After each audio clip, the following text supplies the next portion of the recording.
Pour l'exercice 6, on a en 2018 un loyer qui s'élève à 500 € et il représente 40% du salaire. Donc, il faut déterminer le montant du salaire. Attention, 500 € c'est 40%. Ce n'est pas 40% de 500 €. Il faut faire attention à ce genre de choses. Donc, pour répondre à cette première question, il ne faut pas faire d'erreur. Je sais que 500 € sur je ne sais pas combien, sur ce qui est demandé, ça, c'est égal à 14%. Non, c'était 40%, pardon. Je ne connais pas le salaire, mais par contre, je sais que cette proportion est égale à 40 sur 100. Je rappelle que 40%, c'est 40 sur 100. Je fais mon produit en croix, donc je vais faire 500 fois 100 divisé par 40. Donc,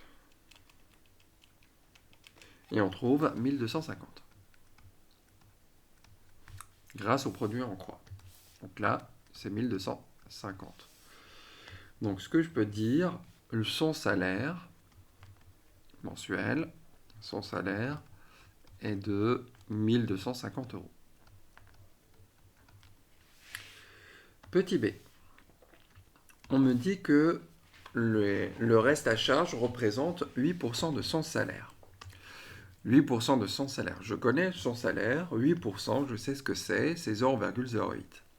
Si je multiplie par son salaire, qui est de 1250, je vais trouver le montant du reste à charge. 0,08 fois 1250, ceci me fait 100. Donc, le montant du reste à charge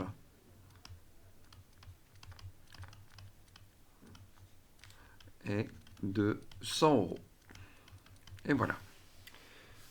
Donc ici, je vais mettre ça en rouge. On va passer au petit 2. On dit que son employeur lui accorde une augmentation de 100%, déterminer le taux d'évolution en pourcentage que cela représente. Donc, bien entendu, je sais qu'elle passe de 1250 à 1350. Normalement, je fais 1350 moins 1250 divisé par 1250, qui est le prix, le salaire initial. Mais je sais, d'abord, là, on n'est pas obligé d'écrire cette soustraction, puisque le résultat, on le connaît. C'est grâce à ce résultat qu'on trouve 1350. On peut tout de suite mettre plus 100 divisé par le départ, 1250. Ok, donc ça, si je fais 100 divisé par 1250, je trouve que c'est 0,08. On n'avait même pas besoin, puisque je sais que 100 €, ça représente 8%. On n'était pas obligé de le faire, mais on peut le faire. Donc ça, c'est égal à 8%. C'est positif. Donc, elle a une augmentation. Elle a eu une augmentation de 8% de son salaire.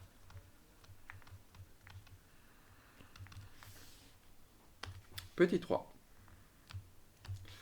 On me dit que le loyer augmente chaque année de 2%. Donc on me donne le taux d'augmentation. Donc je sais que le coefficient c'est 1,02. Ça, à chaque fois, on va multiplier le loyer par 1,02. Et ce que l'on va faire ici maintenant, on va regarder quel est son loyer en 2019. Bon, petit a, en 2018, je sais que son loyer est de 500 €. Je cherche en 2019. Comment je fais? Je vais faire 500 fois 1,02. Donc je vais faire 500 fois 1,02. Je trouve 510.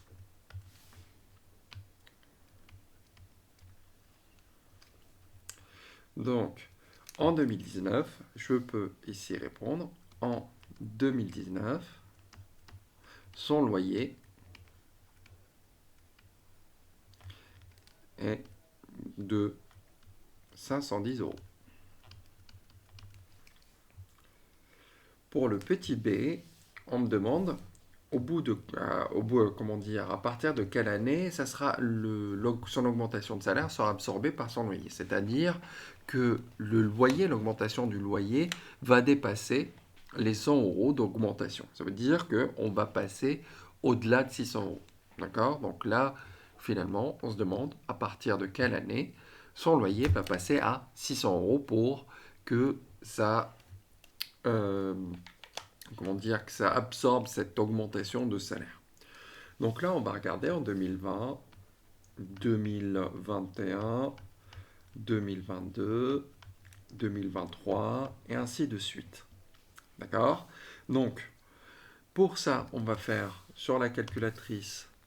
Donc, normalement, vous avez la réponse. Donc là, vous avez un bouton réponse. Vous appuyez dessus et vous faites fois 1,02. Et à chaque fois que vous allez appuyer, ça va calculer. D'accord? Donc là, si je fais réponse, donc, ou parfois, ce n'est pas écrit réponse, mais il y a ANS. Donc, answer en anglais. La réponse en anglais. ANS, c'est le diminutif de réponse en anglais. Voilà, donc là, on va calculer. Donc à chaque fois, on va multiplier par 1,2, 1,2 et on va continuer jusqu'à atteindre une somme qui va dépasser les 600 euros. Donc là, on va se retrouver avec 520,2.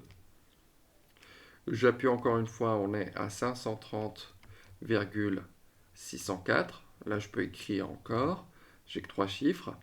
Là, ça va être à peu près égal à 541,22.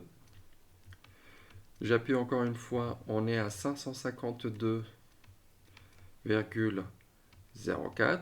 On continue. 563,08 à peu près. 574,34. Donc on passe à 585,82. 597, on s'approche, virgule 55. Et là, on est à 609,40, non, 50, puisque je rajoute 1, ça va faire 50 environ. C'est que des valeurs approchées à chaque fois ici. Donc, on complète les années, donc 2020, 2023, 24, 25, 26, 27, 28. Voilà.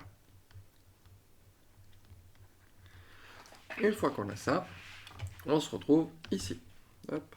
Donc finalement, en quelle année ça sera complètement absorbé? Finalement, l'augmentation de son loyer va absorber l'augmentation de son salaire qui est de 100 euros. Donc c'est en 2028.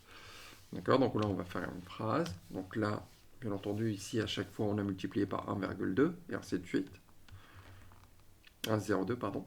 1,02. Et voilà, donc j'ai ma réponse. Donc c'est en 2028, pardon, que l'augmentation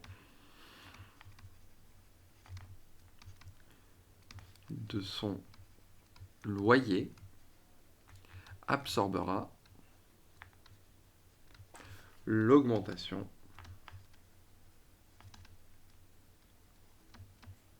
de son salaire, car le loyer dépassera 600 euros. Et voilà pour cet exercice.